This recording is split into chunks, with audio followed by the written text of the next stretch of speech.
Now, since schools reopened, we have seen positive COVID cases around the state, and today educators are raising a red flag. The teachers union wants more protection and is urging the governor to set up more guidelines on how schools deal with COVID. Chief Capitol reporter Susan Raff is live for us in Hartford right now with all of the details. Susan, good evening. Good evening, Erin. These educators are telling us they do have many concerns, especially now that we are seeing more and more COVID cases in our schools. And it seems one of the biggest concerns that they are worried about, they say, is the lack of communication.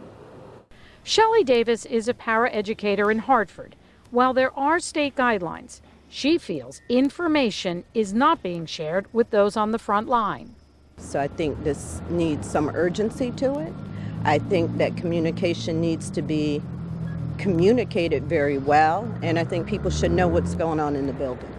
COVID cases are increasing. More than a dozen schools have been temporarily closed. Shelley says educators must know what's going on. My building rep who didn't know that we had an outbreak until he heard it on the news. As of yesterday, there were very few infections out of the 700,000 or 800,000 people in our school. It was 32. It maybe has changed a little bit today. There are state guidelines. The Department of Education says if there are multiple cases within groups of students, the recommendation is to remove those infected for 14 days.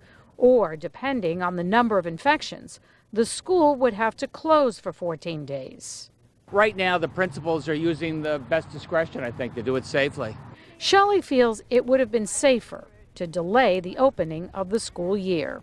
For Hartford Public Schools, I can actually say up until the very day we opened, things were still uncertain. Things still weren't in place.